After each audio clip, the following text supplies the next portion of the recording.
boss will provide you certain volumes, but you cannot go and just to make a barrier so that it doesn't join our competitor. Because as the market becomes promising, it's very impossible to make as on today that you can restrict somebody.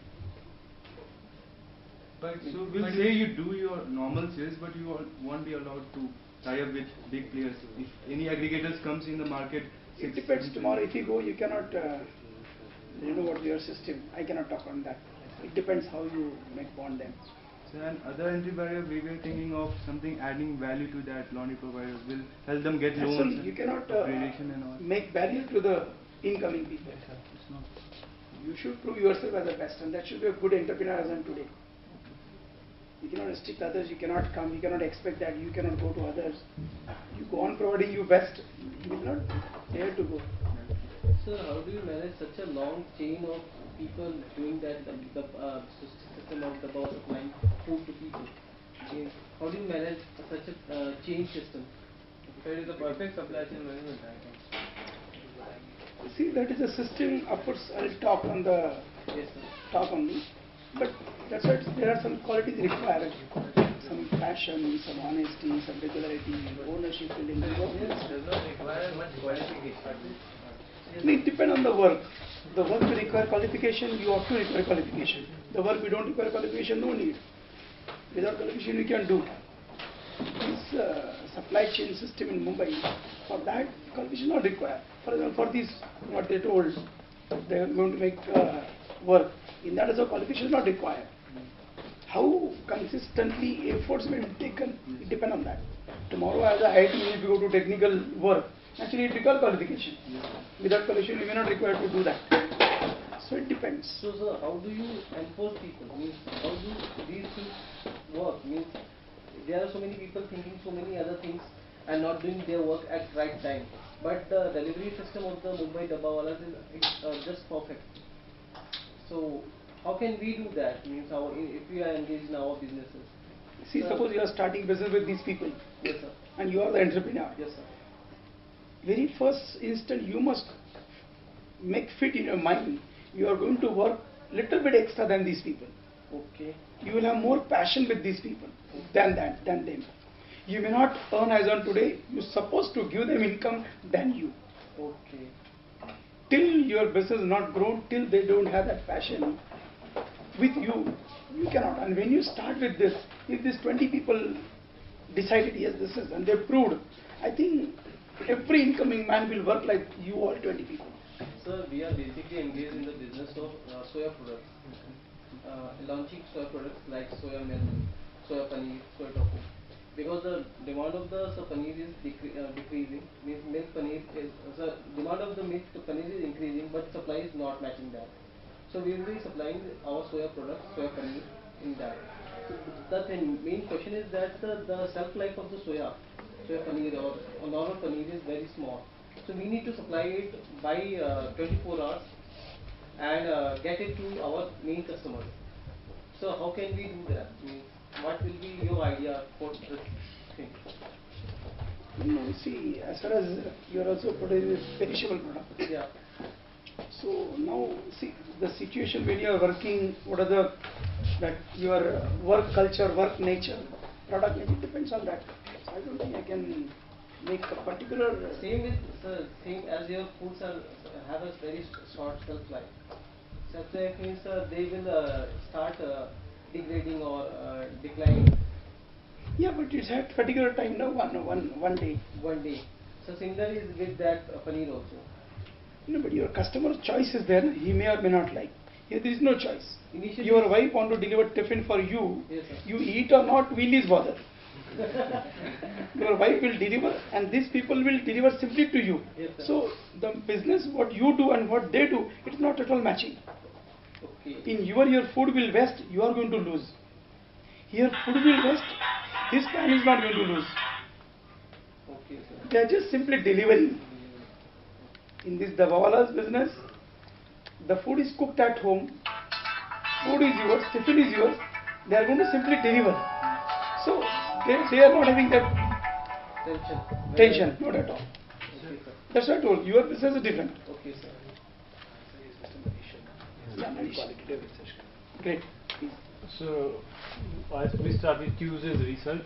I am a regular MBA final semester student at Delhi Technological University, Excellent. earlier known as Delhi College of Engineering, DCE. Yeah, okay. So, we started a qualitative market research company, and we are helping youth-centering brands to grow. So, we are conducting research for other startups and for the existing companies who want to develop new products or make variation in existing products, or those which are coming up with some new advertisement, and we test ad penetration and concept testing for them, that how much this ad can benefit you, and based upon that we help them to come up with actual ad or just go with the animation and all that. So although I am a supply chain student as well, and say my friend Sumit Budani, who's working with me in this and is very keen to meet the guy Dabbawala, and also since morning he said, I want to go to IIT, I want to meet that Dabbawala. I told him that he will not be carrying the bus with him, but will be carrying too much about the bus. But he already read, I think he read every article, whatever has been published regarding this. So what we are facing as a challenge when it comes to supply chain is, we get some projects from these companies also. All about if it's research, it has to be confidential. So in case that if you delivered his dabba to him, it could be a little problem. But if I delivered his information to him, it could be a disaster. So how to manage that? For me, supply chain management is something very crucial, and mistake is an end to the company. It can mean a little mistake can overturn things. So how to efficiently manage that? Can you please comment on that? See, now when you talk about your 3 people group, now you must you must have that efficient people who will work efficiently, because it is impossible for him to get the work at his place he is giving you. And you know, whatever the time he has given to you, he also knows it is very impossible. But even though he expects from you within that time only. So your group must have that. And then as far as then faith is concerned, very important that is. Even one man can spoil the whole organization. And therefore you must generate such a number of people who will work honestly with you. I think that is the biggest challenge in the world. Biggest challenge, and of course you have to create it. How it depends, I agree. Because nowadays some people working only for money. They least bother your honesty and working in these things. So it is the group people, group leaders who only can make this challenge accepted, and they should search such people. Or when the people comes in your group, you must tell them what are the importance of this honesty and the timely delivery. If the group comes to know this, I think they can do wonders. So the last, you talked about everything. The one thing is delivering to the right person. Say if X gave me something, delivering to the X only, not to the Y. We are facing a little challenges about that also. So like the way we code dabbas with the color coding, the same thing I was not able to implement on this thing. So not even other coding, because other coding mistakes are everywhere, and this thing needs say 100% accuracy. So it is possible in this case when 10 people are in many deliveries, it won't go to wrong if that all 10 feel their work with the ownership. Okay. Impossible that you will do wrong delivery. Impossible.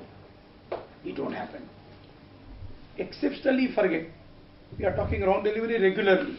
Exceptionally, anybody can accept it, but regularly nobody will accept. So this, the man or the people who you delegate that work, they must feel with the ownership. I think that is lacking most of the time, and therefore mistake happen. Otherwise, no mistake should happen, I think. So on the same note, you are basically working with unskilled people. So what is the basic features or criteria you look in a person?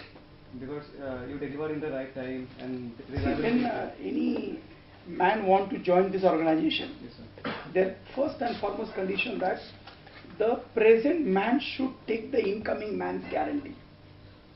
If Mr. Ashish want to come to my organization, and if I am taking his guarantee, then only organization will allow to enter Ashish into the group. Otherwise, no. And when I am taking him, before he comes, I will tell him what are our norms, what type of working we are doing, what passion, what honesty, what regularity, punctuality really you require. If he tells, sir, I will do it, then he will allow.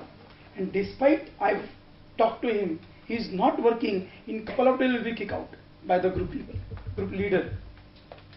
Even I am giving his reference or his guarantee. Then what I will lose? My guarantee is not sustainable now, because one man is kicked out whom I referred. So tomorrow my value is least. So it never happened in this people group. Thanks. That's very big logic. But sir, how to have such enthusiastic and passionate HR? I mean, what all practices can we adopt so that we have such people who are intrinsically motivated? So, like you mentioned, they should feel, they should have a sense of ownership. So, what all can be done on behalf of an entrepreneur to facilitate It that? should be inbuilt, or if it's not inbuilt. So that we have such people who are intrinsically motivated. So, like you mentioned, they should feel, they should have a sense of ownership. So, what all can be done on behalf of an entrepreneur to facilitate It that? should be inbuilt, or if it's not inbuilt.